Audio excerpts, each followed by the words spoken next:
It is Locked On Jazz for the 7th of July. Rudy Gobert says the window was closed. Was it really? Walker Kessler and Leandro Bolmero, who are they? And could they help the Utah Jazz? And the next big trend of the NBA and how it changes the game. All coming up on today's edition of Locked On Jazz. Pow. You are Locked On Jazz, your daily podcast on the Utah Jazz. Part of the Locked On Podcast Network, your team every day. How are you? I'm David Locke, radio voice of the Utah Jazz, Jazz NBA insider. This is Locked On Jazz, your daily podcast on the Utah Jazz, giving you insight, expertise, geeky numbers, and hopefully making it way better to be a Jazz fan each and every day. Thank you so much for making Locked On Jazz your first listen every single day. We are free and available on all podcasting apps as well as on YouTube. And if you have a second to give us a 5-star review or give us a thumbs up in the YouTube, it's greatly appreciated. Thanks so much for tuning in today. Want to talk about the comments that Rudy Gobert made yesterday at the press conference. He was incredibly classy. He was great at the press conference in Minnesota. And then been a lot of questions about Walker Kessler and Leandro Bolmero, who Brian Bailey said we might see in Vegas, so that could make Vegas Summer League really interesting. And then I alluded to this yesterday, the next big trend of the NBA, which is big ball handlers, and we're going to touch on it. So let's start with Rudy's comment that Rudy said that the window, he thought sometimes the window is closed faster than you realize. And it's an interesting question about the Utah Jazz of whether or not the Jazz window had closed. And what jumps out to me here in this question, when you look at this, is there's two things that I think we have to try to figure out. And that was kind of, first is like, really, what was it? What was the window? The one thing, and I was talking to actually Kevin Pelton about this last night, is if you look at our performance as a franchise over the last 5 years, we win 59% of our games, we win 61% of our games, we win 72% of our games, and we win 60% of our games. If you even go back to the 16-17 year with Gordon Hayward, like, it's amazingly consistent. 62, 59, 61, 61, 60.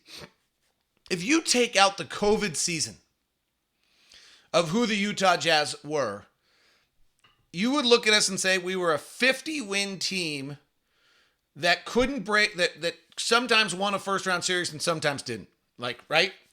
And then we have the one season where we win 72% of our games, and it looks totally different, as though we've broken through to a totally different level as a franchise, and made us all believe that, rightfully so. It was a very different season than maybe any season, certainly than any season the NBA's ever seen before. And it does make me wonder a little bit of whether or not, when you evaluate, and Rudy says our window was closed, like, what was our window really? Was it a championship window? Was it a really good window? If you take out the COVID season, I don't know that you would ever look at that collection of talent and say to yourself that was a championship level team.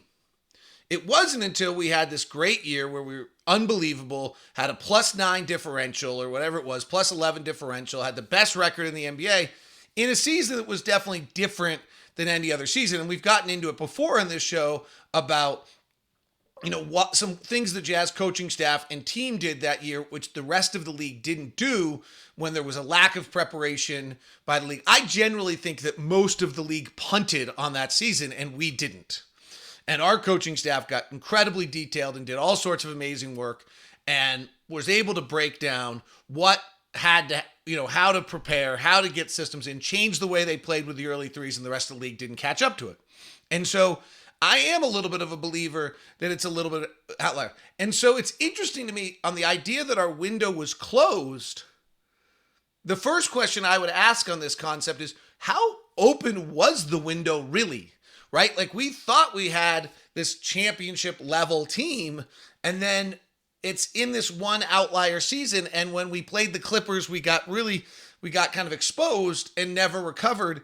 And I wonder if just in retrospect, like the expectations got beyond the reality because of that season. And then that also led to all the turmoil of this last year. It's retrospective, but it's worth at least kind of trying to figure out of how advanced were we, right? So if the window had the window to what had closed, and then the second question is, had that window closed? And I think internally the team just didn't have it anymore, right? We saw that last year. This was a team that didn't enjoy coming to work together. They didn't enjoy playing together. They didn't play with a great deal of zest. They didn't play with a great deal of passion. And while they had these like moments, they just didn't handle adversity particularly well. You have the Donovan lob to Rudy, and you think that's going to turn the corner. It just doesn't. And the fact that this team, doesn't beat Dallas in a bunch of games without Luka, I think is pretty telling as well. So when you look at it, I think that Rudy might be accurate. That the window internally closed. From a talent standpoint, Rudy's still great. Donovan's still great. Mike was fabulous during the regular season last year. Bojan's still really good. The question to me is actually, what were we? Like, I'm still not clear on what the window was to. Like, it felt at the time, as a fan, as someone rooting for the team, as someone wanting them to be great, that it was a championship caliber. I thought we had a real chance to make the NBA Finals last year. When the year started, coming off that previous year, it felt like there wasn't anybody. I didn't buy into the Warriors, missed on that. Certainly didn't buy into the Lakers, was right on that. Thought Phoenix would struggle their coming back a second year, and just didn't Denver with their injuries, just didn't Clippers with their injuries, didn't see another team to take it. And Memphis became that upstart team. And so I'm as guilty as anyone. But in retrospect, when I go look at it and you just see that consistency, except for that one blip, it makes you wonder whether or not really what got kind of was the expectations, a unique season got us just off kilter. And then I think that ate us away internally, frankly. And so anyway, Rudy's comments were just, hey, sometimes that window closes faster than you think it's going to. And our window was probably, a 5-year little window of 61, 61, 60, 72, and 60% winning percentages with 2 first-round wins in the 5 years of this team constructed as Donovan and Rudy. It's not actually a small window. And so I do think there's some validity to that. And I think the window also closed, as we've talked about all week, when they ran around the league and didn't have other options by which to build the team. And the story of Donovan, checking with the franchise to see what's going on seems pretty reasonable. And, we're doing what's right for the franchise, I think is a pretty understandable, and is like the right comment. If that's truly what the Jazz said to Donovan, it's like, well, we're doing what's right by the franchise. And what wasn't right by the franchise was rolling it back. And what wasn't right by the franchise was having no flexibility. And so it'll be interesting to see. I mean, certainly our roster is not complete right now, but I thought it was an accurate comment by Rudy. I thought it was a fair comment by Rudy. The question I just would leave you with it is, in retrospect, like, what was the window? Was it really a championship window, or was it just a really, really good window? And if it was just a really, really good window, I actually think that window was open. We could have decided as a franchise, we're going to keep Rudy. We're going to win 50 games for every year for the next 5 years because he's Rudy. We're going to pay him $40 million in the back end of the contract, which, if you talk around league circles, that those last 2 numbers are just thought to be outrageous. And the fact that the Jazz got out from under him, most people in the league think is just a miraculous accomplishment.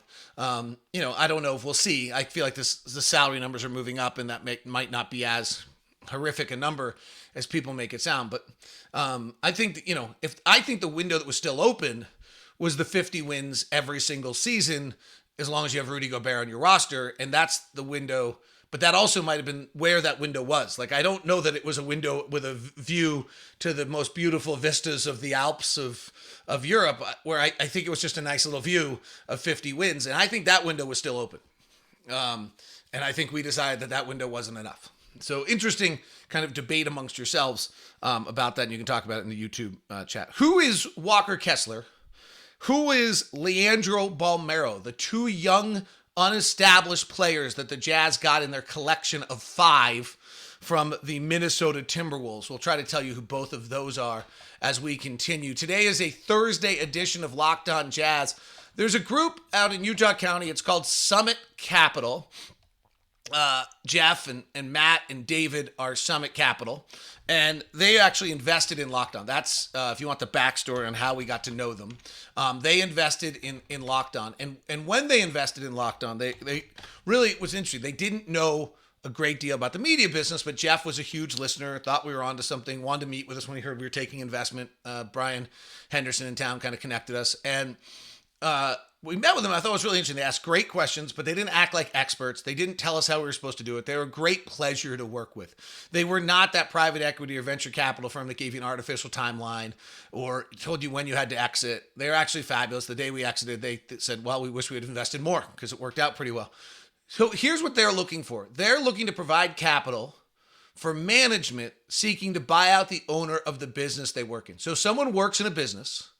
They have all the expertise of the business, but they don't have the ownership. They have visions of where to take it. The owners aren't quite ready to go there, or it's not their right timeline. It's inconsistent timelines. So Summit Cap comes in. They provide the capital for the management. They buy out the owners win, and then but you don't have the equity, so Summit Cap comes in and does it for you. It's a really interesting thing. Take your expertise, take the company to the next level, change your life, and Summit Cap's a great partner to do it. They're also looking for owners who are seeking to sell businesses, entrepreneurs seeking capital to help grow their own businesses. So if you have any of those things click, you can reach out to Matt at 801-796-2033. Just feel free to text him. Tell him you're with Locked On. 801-796-2033. 801-796-2033. Or you can email lockedonjazz@summitcaputah.com or contact them at summitcaputah.com. lockedonjazz@summitcaputah.com. Today's show is also brought to you by Rock Auto. Rock Auto, reliably low prices, amazing selection. It's all the parts your car will ever need. With the increasing numbers of makes and models out there and supply chain issues, there's no way that local stores can keep everything in stock for you. So go to the old school site, rockauto.com. No glitz, no flash, just an easy to navigate old school site that will save you 30, 50, or even 100% more on parts than chain stores will. Whether it's the fuel pump for your Honda Odyssey, whether it's a carpet for your car, whether it's brake parts, whatever you need, whether you're a do-it-yourselfer or whether you are a professional. Rock Auto is the family business that's been serving people for over 20 years and is here to help you now. Reliably low prices for every customer. So go explore their easy-to-use website today and find the solutions to your auto part needs. Please, when you're checking out, write Locked On in the How'd You Hear About Us box. That's Locked On in the How'd You Hear Us box. Amazing selection, reliably low prices, and all the parts your car will ever need. rockauto.com. We do this Locked On Jazz thing every single day. Tomorrow is Ask LOJ. So on the Twitter, send me a hashtag AskLOJ so I can go find those and we'll bring them up and ask your questions on which I'm sure will be a busy day of Ask LOJ. And thanks so much for making us your first listen today. Locked On NBA is covering all the latest rumors. Kyrie, Kevin Durant, all the rest on Locked On NBA. Let's start with the 2020 23rd pick of the draft, Leandro Bolmero, as our on someone the Jazz got. He's not been talked about a great deal. He was acquired by Minnesota in the 2020 draft, and he has not had. He came and he actually started a game last year, I think, against the Jazz. It might have been his only start. He did not play the 2021 season, so he waited a year playing in Barcelona. He's from Argentina, and he came over and played this last year for Minnesota. He played 35 games, and he did not shoot it well at all. He shot 31.5%, 28% from three, and, probably was just a little overwhelmed and outclassed by the NBA game. He's listed anywhere between 6'6" and 6'7", depending on the day. He did start a game this year, and it was not against us. I apologize. He did. He played 14 minutes against us. He went 0 for 3 in a game, but he did not start that game. He may have started kind of the game before. But nonetheless, so there's a few things I always like to look at with players, and it's probably too early. The first one I always look at on a player is what happened in the draft around him? So was he drafted the 23rd pick of the draft, and then nobody else hit? And so you're like, the drafters should bottom out. Well, the exact opposite is true here. R.J. Hampton, Emmanuel Quickley, Peyton Pritchard, Jaden McDaniels, Desmond Bain, all drafted at Theo Maledon, Xavier Tillman, all drafted after him.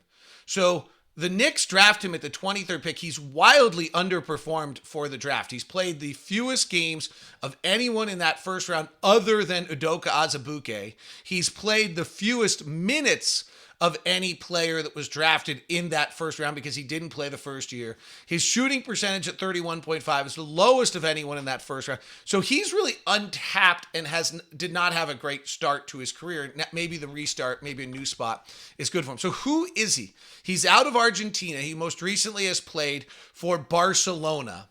He is a ball handling wing player. And he in Barcelona, he played kind of both for their main team and for their lower level team. And Barcelona is kind of the Yankees of Spain. Like that's a pretty big deal. He played some third division for them. He then played up a little bit. He did a bunch of he played in different levels, and he had different set of experiences because sometimes he was the primary guy, and at other times he really was just kind of a fringe piece in that. In his last year in Europe, he played a collection of 22 games between all of these different things. He shot 42% from the floor, 28% from three, and 67% from the free throw. The biggest concern on him is this lack of shooting, and this could prohibit him from being able to break through. He was a member of the U17 Argentina team. He was one of their primary ball handlers at 14 points, 4 rebounds, 2 assists. On the offensive side, he is a pretty good ball handler. He is not an elite explosive athlete, but he has great hesitation, great change of speed in some of the videos I've watched. Peachtree Hoops did a great job on this. And he does play with a level of hesitation that makes you actually, that's to me, everyone in the NBA is fast. So can you change speeds? Can you figure out how to do different things? I think is maybe as important a skill as there is. He certainly has that.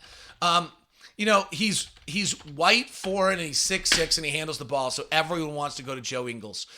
I don't think I'm going there, but there are some elements that he is a natural ball handler. He turns it over at a pretty high rate, but I would say his handle is really pretty good. It's tight. It's his turnovers that I've seen come from these kind of wild passes and trying to do too much and do some things of that sort. And the same thing showed a little bit when he was in the G League this year. He played 11 games in the G League this year, and he turned it over 3.5 times per 32 minutes, which is too high. The shooting numbers are like the exact same. 44% from the field, 27% from three. He does shoot his free throws well in the G League. He was at 90%. He was only at 67% in Europe, which is a little unnerving on whether he's going to be able to shoot high-level three-point shooting. In the G League, he averaged 14 points, 5 rebounds, and 6 assists. I mean, this is this kind of versatile 6'6", multiple, positional player. He does a bunch of balling.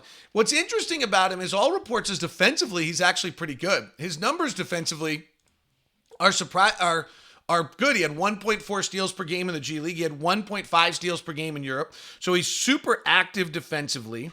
And he's able to kind of get into guys and play with a tenacity level that might be able to make him a spot, get him some time in the league. So the ball handling, wing player, limited experience, tough rookie year, came to league. He's still super young, came to league at 18.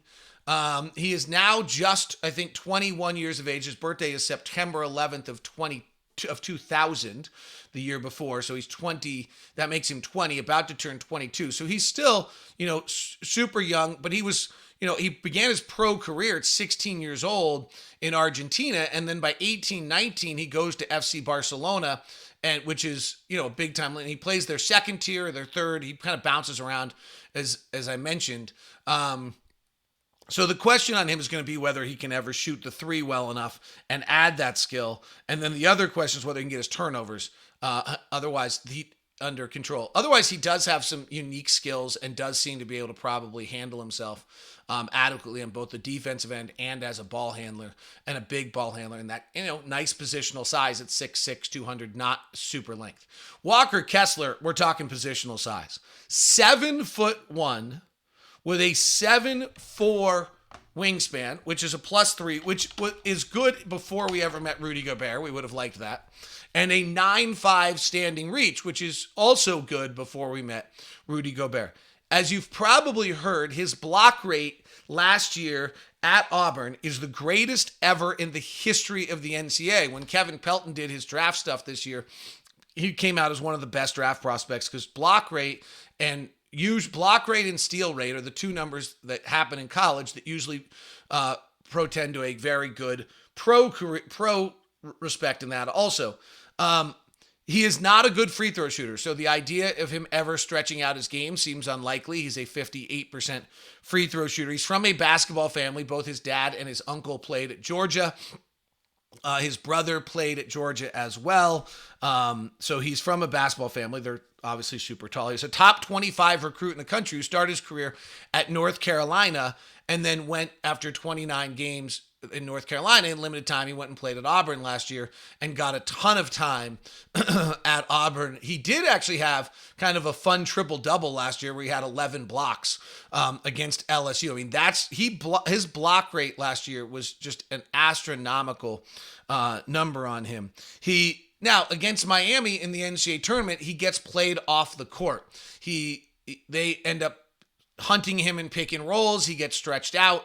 And this is going to be the big question for Walker Kessler is how does he survive? He's not a switching big. So I do think that drop coverage still matters in the NBA and that the big that drops back is going to be important until we get to the point where we're shooting off the bounce threes at 36, 37, 38%. It's still going to matter in the NBA. It's still going to be the right play a lot of times.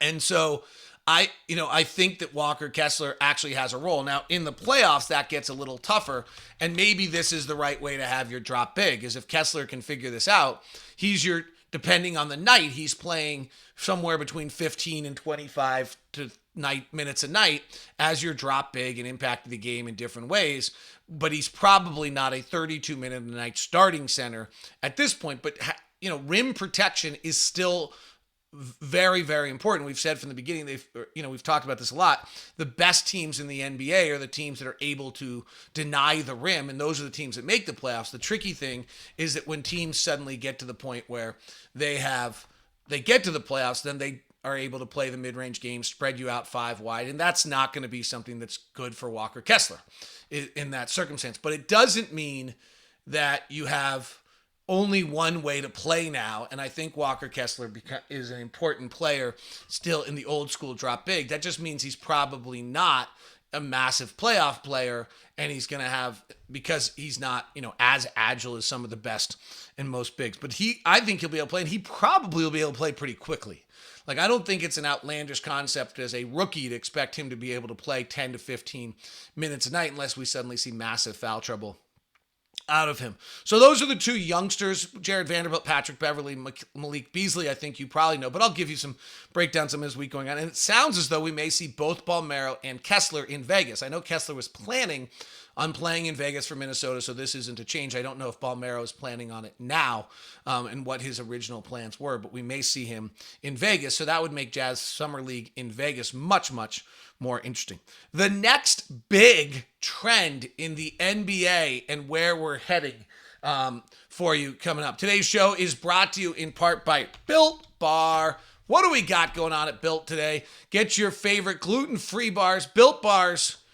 Chocolate brownie chunk puffs are still back. I probably have 100 Built Bars still in a box over there. So I can't order more brownie batter or more chocolate brownie chunk puffs, but I would like to because the fear of running out, I have that anxiety. Chocolate coconut marshmallow puffs are great as well. The new raspberry lemonade is there for you. It's the incredible macros. It's Built Bar with 130 calories, 2.5 fat grams, 4 net carbs, 4 grams of sugar, and 17 grams of protein in a protein bar that tastes like a candy bar. They're just outstanding. If you have not done Built Bar yet, do it now. Use the promo code LOCKED15 to get 15% off this order and every other order. You come with LOCK15 is your Built Bar order discount code, and it's unequaled. Go get it done right now and take advantage. Find out about the Puffs. Kylie, our director of operations, and I were discussing bar versus puffs yesterday. Her husband, Carson, is a bar person. She's a puff person. I'm a puff person. I'm in on the puffs. I love the puffs. It just tastes like marshmallow. It's like having a marshmallow and calling it a protein bar. It's pretty great.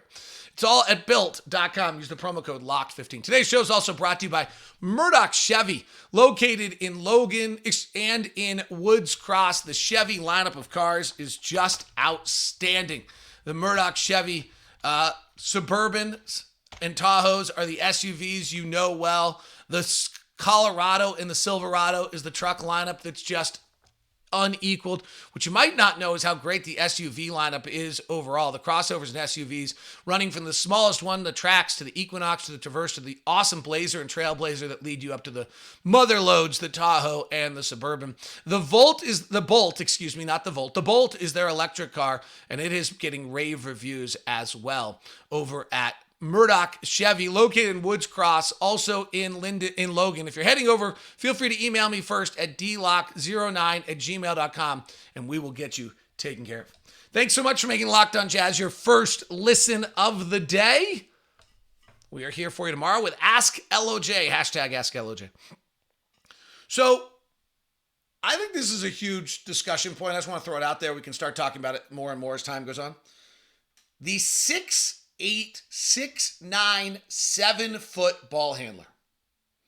This is the next massive thing in the NBA. Chet Holmgren is one of them. We saw Chet Holmgren the other night. He's going to bring the ball up the floor at 7'1" and initiate their offense. Kevin Durant does it. Draymond Green at 6'9". Luka does it. Jokic does it. Zion plays point guard basically. Paul George and Kawhi Leonard. LeBron James, Jason Tatum, Giannis Antetokounmpo. Paolo Banchero's going to do it. Bam, sort of. Tobias and Embiid, sort of, but not totally. Pascal Siakam, sort of in Toronto. Half the league. Half the league. And we're going to get 3 more coming next year in the draft. We're going to be at 2022 6'9", 7-foot primary ball handlers in this league very soon. And it does some interesting things. It means if you're a 6'1" point guard, you suddenly are in for a real bear. You're a small point guard, and they run a pick and roll with Chet Holmgren, and now you're 6'1" trying to deal with a 7'1" Chet Holmgren. Might be seeing it with Karl Anthony Towns now that Rudy's on that team. The other one that gets interesting is if they're your center, and your center starts the possession on Chet Holmgren, and then Chet Holmgren runs on a pick and roll and you switch it because it's on a 6'1" guard and you can't drop your 6'1" guard, you're really going to start daring these guys to shoot the 3. And if they can start shooting the 3, it gets interesting. So you're going to try to get the big back in front to redefend, but then you're also your big is now better be agile and good defensively to be able to handle it to defend out at 7 feet. If you're the 6'1" guard, you're going to get pinned and get bogarted down to the paint. If you become the big lumbering center and you're guarding there, and then you get switched onto the point guard, so then he goes down the post and kicks back out, and now you've got the point guard who's 6'4", 6'5" on the other team trying to take your center. Now you're out into this whole 5-out stretch concept that Rudy's had to deal with for the last few years on a center that's not as agile as Rudy. This is going to be the next biggest trend of the league, which is the fact that you're going to have these 7-foot ball handlers coming in, and if you're switching all of it, it's the counter to everybody switching, and it's going to be a problem. You're going to almost have to get your center back out between him and the ball, which is going to lead to open threes for them off the bounce, which Holmgren hit the other night, which Durant can hit at such a rate, which these guys, if these guys can really hit it. And then it's where Draymond just plays the handoff game with Steph and Clay, and your big is back and you're dead. So that's going to be the answer then is you switch it tight, but now you've got a 6'1" on a 7-footer, and then you've got your 7-footer on their guard if they spread it out correctly. So this is going to be kind of the next step, and it's going to it's going to be super difficult for anyone who's on the spectrum of size on either side of things, being a small guard or a big center. And that, Walker Kessler, we just talked about. Also Donovan Mitchell, frankly. We see what happens on that. This is also where, like, our window might have closed a little bit from where the show started because the game changed. And some of the things we had on our roster just probably weren't going to be able to hold up over time. So it'll be interesting. Quick thought on Summer League. We didn't really play much of anyone yesterday. I do like James Palmer. James Palmer had a few rebounds, had a few plays where he jumped athletically off the floor when I was sitting, calling the game courtside last night. He just was better. He was just a better athlete than everyone else. So that jumped out to me. There's a love affair going on with Urban, which I get. And I think you just got to make sure that there isn't like overzealousness with him, because I thought there was as many good plays as bad plays with his excessive energy, which is awesome to have excessive energy. But there were few times where I thought, bad closeout on the left corner or some things like that, where just, fundamentally you can't just be all juice. But I like him. I kind of like the way he plays, pushes ahead, plays with energy. So those two guys, Usher and Palmer, were the standouts to me yesterday.